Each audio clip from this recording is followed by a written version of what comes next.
Hi, this is actually for both of you. In the context of the American Civil War in 1863, a huge battle was fought at Gettysburg. Can you hear me? I'm sorry, a huge? A huge battle was fought at Gettysburg in 1863.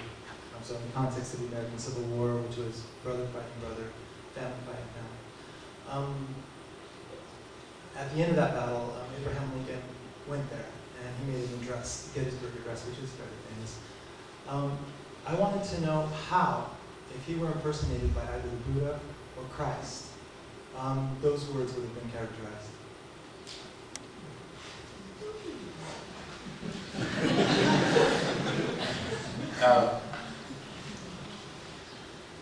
Well, I've forgotten, other than 7 years ago, the Gettysburg Address, but I know the gist of the general gist of it.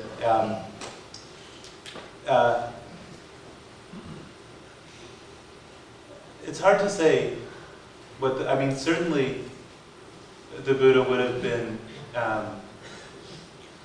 happy with the end of slavery. Of course, I mean the Buddha, in many senses, was very similar to the comment that Martin Luther King made at the March on Washington. You know, that he had a dream that one day people would be judged by the content of their character rather than the color of their skin. I mean, at the Buddha, you know, in accepting disciples from all castes and men and women in India, and really, in many ways, he similarly kind of ignored or did away with. So to say he wasn't actually a social revolutionary, I think, is not true. But he really did away with that kind of institutionalized social structures that caused depression. He disregarded in the way that he conducted his life, in the way that he created a kind of countercultural movement of monks and nuns, of religious people, and disregarded caste within the community that he created. So I think he would have very much been happy about, obviously, the end of slavery. What he would have thought about the war that, you know, and all the battles and people that killed and whatnot to bring that about, I'm not sure. It's hard to say. I'm not a Civil War scholar, so I don't know a ton of the details.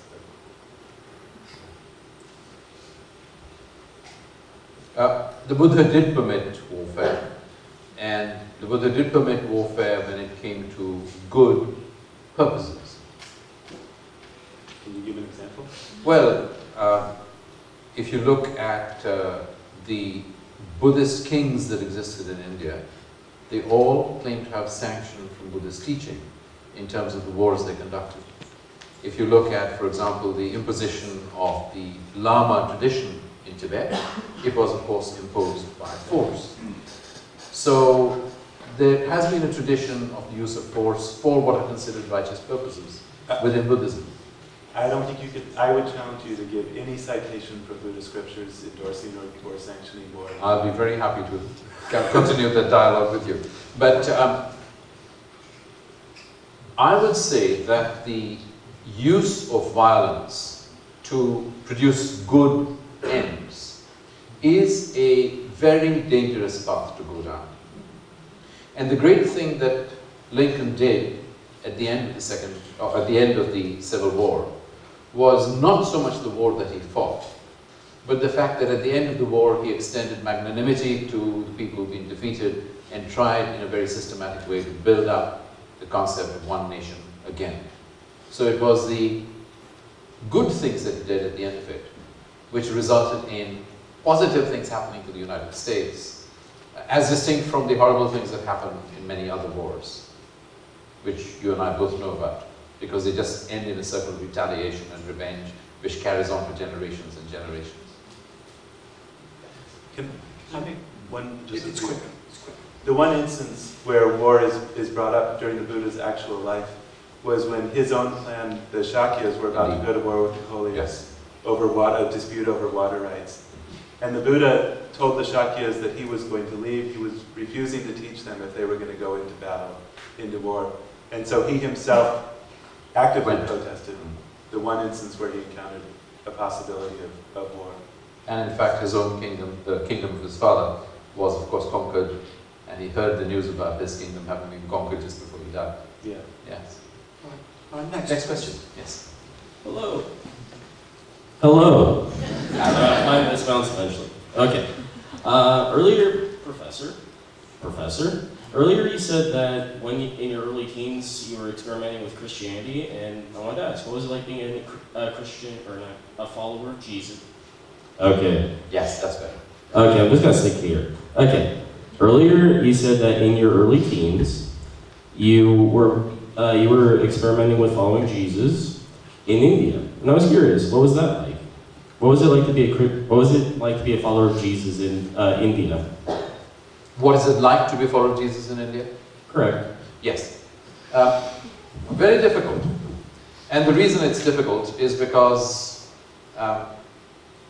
Christians don't accept you because you're a critic of Christianity.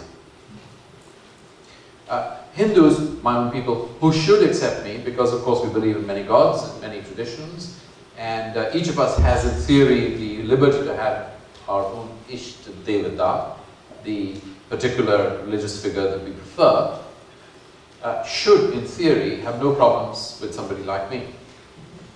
But in practice, of course, that is not the case. I think I'm not sure if I mentioned, but my father and my mother were both thrown out of their families because my father comes from North India, my mother comes from South India. My mother came from a Christian tradition, my father comes from a Hindu tradition, and this was not good enough for either of the families.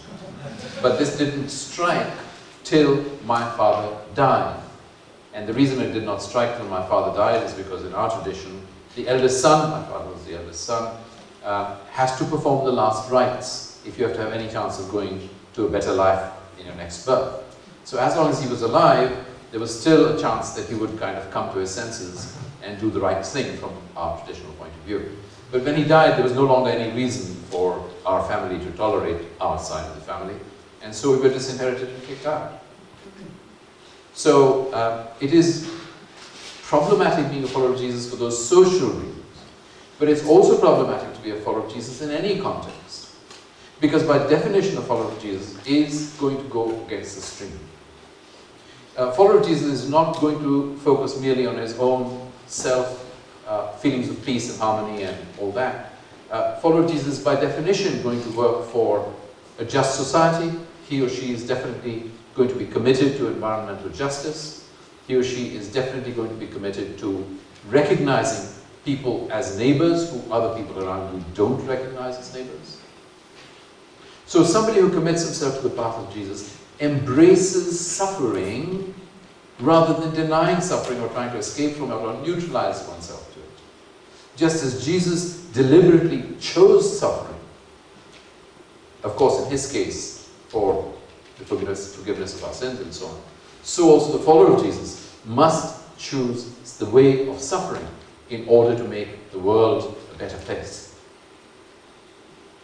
Which is something that in my experience is not a mark of Christianity. Do I have a minute to Oh, respond? yes, of course. Just the kind of, a little bit of the characterization I think that was happening subtly there, of Christians embracing suffering and Buddhists trying to avoid and escape suffering.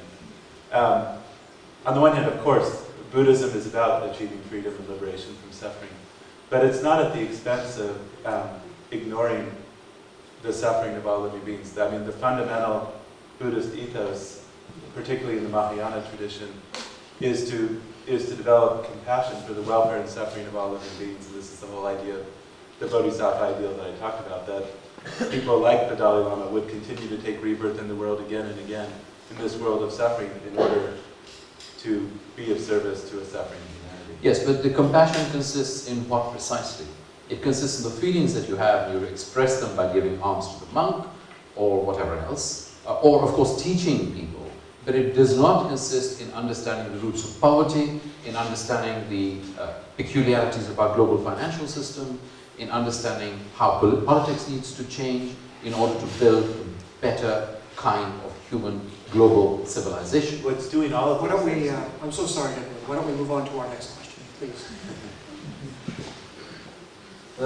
Okay, so this is for both of you. I noticed that what makes this discussion so interesting to me is that Blumenthal is from a Western culture and has adopted what's largely considered an Eastern worldview. And Guptara, you came from an Eastern culture and you've adopted what is largely considered a Western worldview. I was just wondering what part your home culture and your native worldview, so to speak, what part did that play in bringing you to the belief system that you currently have? It's a great question.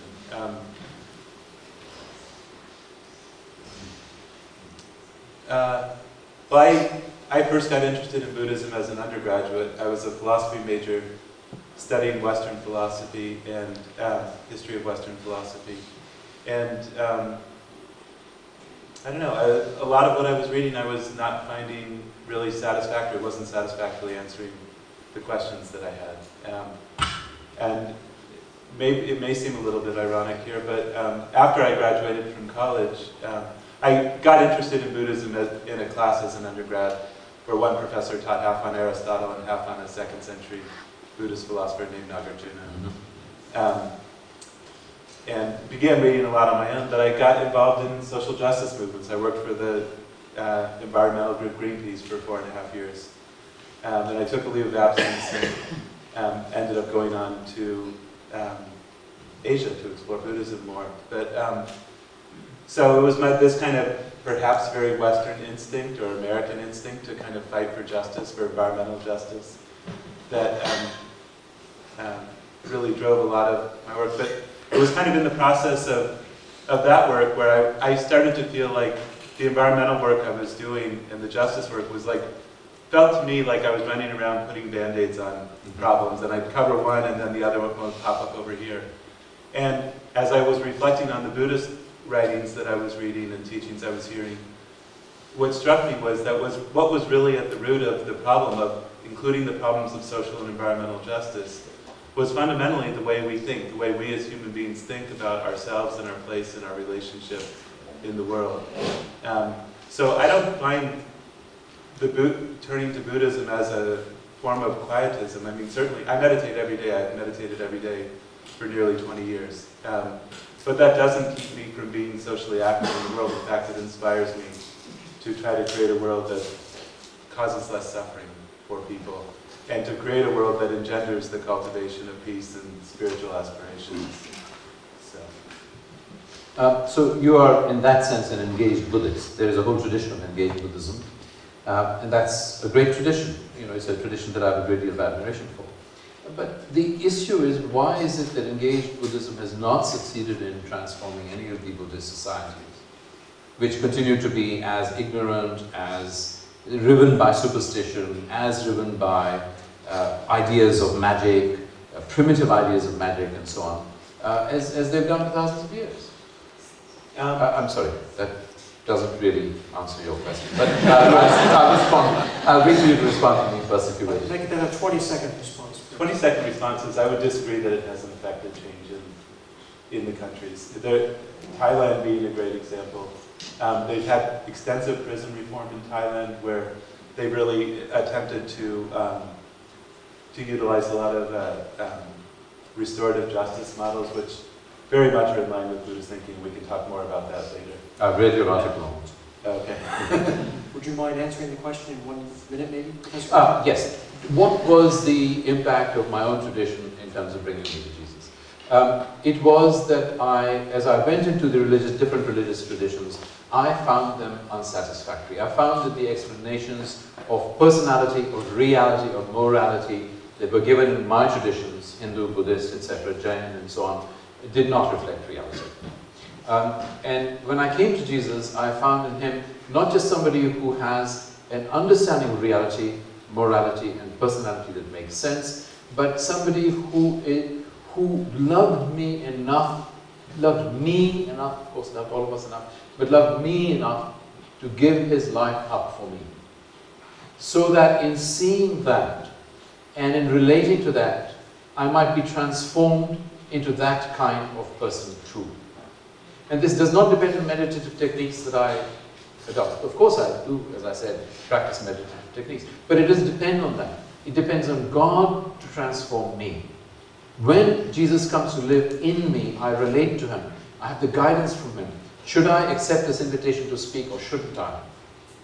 Should I give up this much of my income in order to do that or shouldn't I? Should I marry somebody or not? This kind of daily guidance is given to me by Jesus. And that I did not find in my own tradition, quite apart from all the social and so on, political, economic things which I've mentioned before.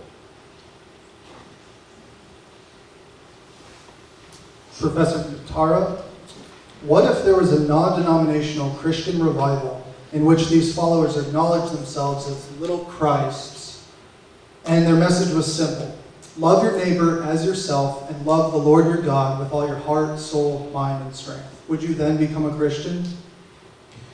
I would say to you, sir, that such a movement would be immediately excoriated by the Christian church, which is what has happened historically. If you look at Martin Luther, you see what the church did to him. If you look at Calvin, you see what the churches did to him. Any movement to genuinely follow Jesus is, by the large established denominations, immediately de-recognized. Look at what happened to the Wesleys, with Methodism, and so on. I recognize as spiritual brothers anybody, he or she may call himself a Buddhist, a Marxist, a Sikh, or whatever. Anybody who follows the two principles you mentioned, I recognize as somebody who has the Spirit of Jesus in him or her. But that is not the same as saying that this is Christian. Christian is defined by the Christian churches, and particularly by the large Christian churches, who, as I explained to you, in my view, are in bed with state power, use oppression, and all the rest of it, which is not where Jesus was. There are genuine followers of Jesus who may not even recognize themselves as genuine followers of Jesus.